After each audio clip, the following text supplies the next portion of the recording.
میرے بھائیوں اس انداز سے مبشر بشارت دیتا ہے. میرے بھائیوں کہاں لے جاؤ گے مبشر کی وہ بشارتیں؟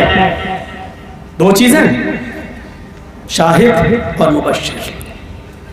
جہاں خوشخبریاں سنائی ہیں وہاں ایک پہلو پر ہی اکتفا نہیں کیا، اللہ نے تیسری صفت بھی بتا دی، وَالنَّذِيرًا، ہم نے آپ کو ڈرانے والا بھی بنا کر بھیجا ہے.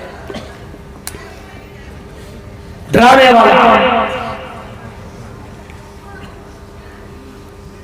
انذار کا صحیح ترجمہ یہ ہوتا ہے کہ کسی بھی غلط کام سے نکلنے والے برے نتائج سے کسی کو باخبر کر دینا کہ تم یہ کام کر رہے ہو، اس کا نتیجہ یہ ہوگا. اس نتیجے سے باخبر کر دینے کا نام انذار ہے. اس نتیجے سے خبردار کر دینے کا نام انذار ہے، ڈرانا ہے. نبی اکرم صلی اللہ علیہ وسلم نے اس کا صحیح حق ادا کیا ہے. آپ اپنی زندگی لوگوں کو کبھی قبر کے عذاب سے ڈراتے ہوئے نظر آتے ہیں، کبھی جہنم کے عذاب سے ڈراتے ہوئے نظر آتے ہیں، کبھی جہنم کا نقشہ کھینچتے ہوئے نظر آتے ہیں، کبھی قبر کی سختیوں سے ڈراتے ہیں. صحیح حق ادا کیا لوگوں. اور یہی وجہ تھی، پڑھیے حضرت عثمان غنی رضی اللہ تعالیٰ عنہ کا منظر، جب ان کے سامنے عذاب جہنم کا ذکر کیا جاتا تو نہیں روتے، جب عذاب قبر کا ذکر کیا جاتا تو روتے. لوگوں نے پوچھا عثمان کئی مرتبہ میں نے دیکھا عذاب قبر کا ذکر ہوتا تو نہیں روتے، عذاب جہنم کا ذکر ہوتا تو نہیں روتے، اور قبر کا عذاب کا ذکر ہوتا تو آپ کی آنسوں سے داڑھی تر ہو جاتی. فرمایا ہاں یہ سچ ہے، کیونکہ قبر آخرت کی منزلوں میں سے پہلی منزل ہے. جو اس منزل سے کامیاب ہو گیا وہ تمام منزلوں سے کامیاب ہو جائے گا، اور جو اس منزل میں پھنس گیا اس کے لیے ہر منزل میں پھنسنا ہی پھنسنا ہے. آدمی پہلی منزل پہ چڑھانے کہتے ہیں لفٹ کا زمانہ ہے، پہلی سیڑھی پہ چڑھے نہیں چھت پہ چڑھنے کی ہم سوچ رہے ہیں. اسلام بنیاد مضبوط کرتا ہے. دیکھ لیجیے بچہ پیدا ہوا، یہ نہیں کہا کہ اس کا برتھ ڈے مناؤ، یہ کہا جب 7 سال کا ہو جائے تو نماز کا حکم دو، اور 10 سال کا ہو جائے نماز نہ پڑھے تو سختی کرو، مارو. بنیاد مضبوط کی. اور پھر آگے بڑھ کر قرآن نے کہا قُوا أَنفُسَكُمْ، پہلے اپنے آپ کو بچاؤ، پھر کہا وَأَهْلِيكُمْ نَارًا، پھر اپنے اہل و عیال اور اپنے بیوی بچوں کی فکر کرو. نذیر اس انداز سے ڈراتا ہے لوگوں کو کہ لوگوں سنو،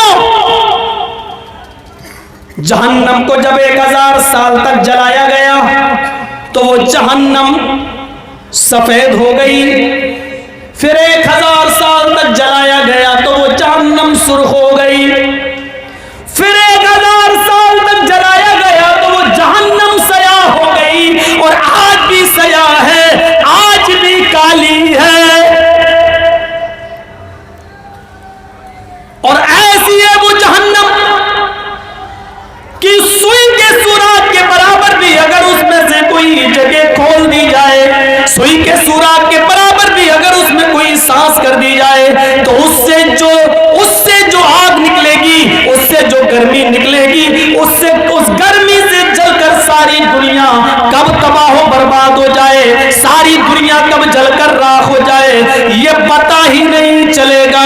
میرے بھائیوں نذیر اس انداز سے جہنم سے لوگوں کو ڈراتا ہے، اس انداز سے ہمارے نبی محمد رسول اللہ لوگوں کو جہنم سے ڈراتے ہیں. فرمایا یہ کام نہ کرو جہنم میں، یہ کام نہ کرو جہنم میں، یہ کام نہ کرو ورنہ جہنم میں جاؤ گے.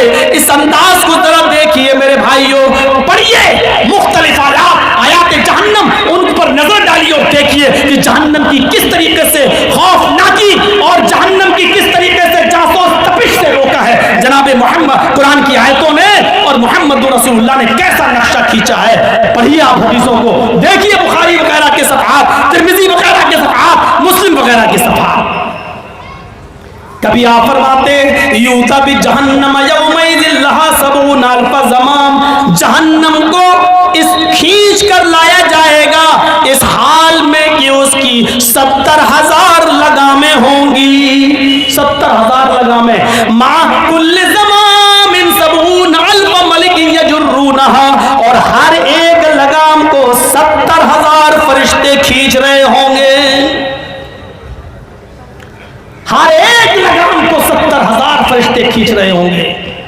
یا ایھا النبی انا ارسلناک شاہدا و مبشرا و نذیرا، اے میرے نبی ہم نے آپ کو شاہد بنا کر بھیجا، اے میرے نبی ہم نے آپ کو گواہ بنا کر بھیجا، ہم نے آپ کو مبشر بشارت دینے والا بنا کر بھیجا، و نذیرا، اور اے میرے نبی ہم نے آپ کو جہنم کے عذاب سے آپ کو ڈرانے والا بنا کر بھیجا۔ پھر ایک اور صفت پر آئیے جو اللہ کے رسول صلی اللہ علیہ وسلم نے اللہ تعالیٰ نے بیان کی ہے، وَدَاعِيًا إِلَى اللَّهِ بِإِذْنِهِ، اور اے محمد صلی اللہ علیہ وسلم ہم نے آپ کو دعوت اللہ دینے والا داعی بنا کر بھیجا، اللہ کی طرف بلانے والا بنا کر بھیجا۔ اس میں سمجھتا ہوں کچھ بھی کہنے کی ضرورت نہیں ہے، آپ کی پوری ایک سرسری طور پر زندگی پر تائرانہ نظر ڈال لی جائے، عمیق نظر ڈالنے کا تو وقت نہیں ہے، تائرانہ نظر ڈال لی جائے تو آپ کی پوری زندگی اللہ کی طرف بلاتے ہوئے گزر گئی۔ 40 سال کے بعد جب نبی بنے، اقرأ بسم ربک الذی خلق سے شروع ہوتی ہے آپ کی دعوت، رب کے نام سے شروع ہوتی ہے، اور آخری سانس تک آپ اللہ کی طرف بلاتے رہے۔ شروع میں اسلام کی دعوت دی تو چھپ چھپ کر دی، 3 سال تک زید ابن ارقم کے گھر میں آپ نے لوگوں میں بیٹھ کر ان کو دعوت دی۔ شروعات ہی اللہ کی دعوت سے ہو رہی ہے، حالات سازگار نہیں ہیں، لا الہ الا اللہ کہہ دینے پر ہمیں مارا جائے گا، پیٹا جائے گا، ایک اللہ کی طرف دعوت دینا بھی بہت محال ہے، ناممکن ہی نہیں بلکہ محال ہے۔ اس لیے زید ابن ارقم کے گھر میں دعوت دی جا رہی ہے، تھوڑی سی تھوڑی دعوت، ایک آدمی اسلام لایا، 2 آدمی اسلام لائے، 3 آدمی اسلام لائے، مٹھی بھر جماعت تیار ہوئی، 3 سال کی شدید محنت میں چند لوگ مسلمان ہوئے، اسلام لائے، حکم ہوتا ہے وَأَنذِرْ عَشِيرَتَكَ الْأَقْرَبِينَ، اے محمد صلی اللہ علیہ وسلم، اے میرے حبیب اب زید ابن ارقم کے گھر سے باہر نکلو اور اپنے رشتہ داروں کو ڈراؤ، اپنے گھر والوں کو ڈراؤ۔ نبی اکرم صلی اللہ علیہ وسلم اپنے رشتہ داروں کو جمع کرتے ہیں، اپنے گھر والوں کو جمع کرتے ہیں۔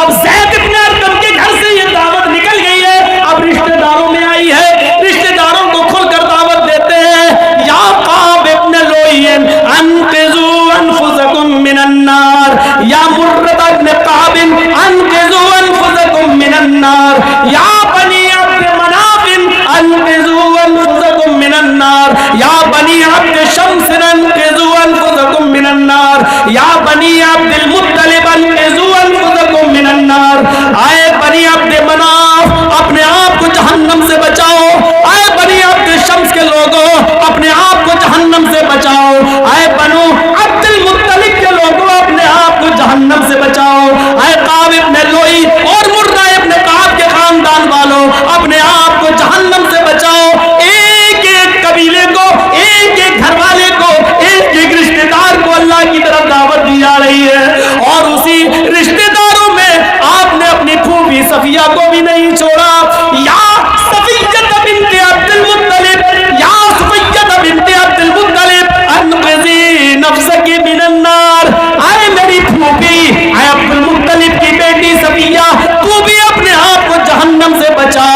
آپ نے اسی قبیلے میں اسی لوگوں کو ڈرایا تو آپ نے اپنی بیٹی کو بھی نہیں چھوڑا، یا فاطمہ بنت محمد انقذی نفسک من النار، اے میری بیٹی فاطمہ تو بھی اپنے آپ کو جہنم سے بچا، اے میری لخت جگر اپنے آپ کو جہنم سے بچا، دنیا میں جو چاہے مجھ سے مانگ لے، سلینی من مالی معاشیت، دنیا میں جو چاہے مجھ سے لے لے، دنیا میں جو چاہے مجھ سے مانگ لے، انی لا اغنی عنک من اللہ شیئا، قیامت کے دن میں تیرے کوئی کام نہیں آ سکتا، قیامت کے دن میں تجھے اللہ کے عذاب سے نہیں بچا سکتا۔ میرے بھائیوں، یہ وہ دعوت ہے جو زید ابن ارقم کے گھر سے نکلی تو اپنے رشتہ دار اور اپنے رشتہ داروں کو بھی ڈرایا، تو یہی کہا اپنے آپ کو جہنم سے بچاؤ، اللہ کی طرف دعوت۔ پھر کوہ صفا پر چلے تو اللہ کی طرف دعوت، مکے میں سنا کہ کوئی وفد آیا ہے، اوکاس کا میلہ لگتا ہے، اوکاس بازار لگتا تھا مکے میں، پتہ چلا کہ پورے عرب سے لوگ اپنی دکانیں لے کر آتے ہیں، اپنے